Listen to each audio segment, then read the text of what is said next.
ഈ കല്യാണം എന്ന് പറയുന്നത് ചിലവൾക്ക് റെഡിയാവും ചിലവൾക്ക് റെഡിയാവില്ല, അങ്ങനത്തെ ഒരു സാധനമാണ്. എന്റെ എന്തോ ഒരു കണക്കിന് അങ്ങനെ ഭാഗ്യത്തിന് റെഡിയായി. പക്ഷെ എന്റെ ഹസ്ബൻഡിനോട് ചോദിച്ചാൽ മൂപ്പര് പറയും പൊട്ടി പാളീസായിരുന്നത്. വേറെ കാര്യം, നമ്മൾ ഫൈറ്റും ഇണക്കങ്ങളും പിണക്കങ്ങളും അപ്സ് ആൻഡ് ഡൗൺസ് കുറേ കാര്യം ഉണ്ടായിട്ടുണ്ട് നമ്മൾ മാരേജ് കഴിഞ്ഞതിന് ശേഷം.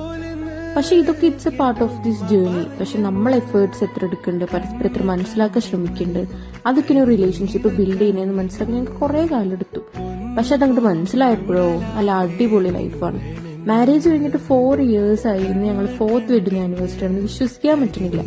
ഞങ്ങൾ പ്രേമിച്ച് നടന്നിരുന്ന അതേപോലെ തന്നെയാണ് ഇപ്പോഴും. കൂടെ ഒരു മോളുണ്ട് എന്നുള്ളൊരു വ്യത്യാസം മാത്രമേ ഉള്ളൂ. അപ്പൊ ആനിവേഴ്സറി അപ്പൊ ഞാൻ വിചാരിച്ചു ഒരു വോയിസ് ഓവർ അങ്ങോട്ട് കൊടുക്കാം. ഇനി happy anniversary to us baby, happy 4th anniversary. ഇനി ഇതേപോലെ ഒരുപാട് കൊല്ലങ്ങൾ നമ്മൾ സന്തോഷത്തോടെയും സമാധാനത്തോടെയും അടിച്ചും പിണങ്ങിയും തല്ലുണ്ടാക്കിയൊക്കെ ജീവിക്കാൻ പഠിച്ചു അനുഗ്രഹിക്കട്ടെ. Happy anniversary, love you.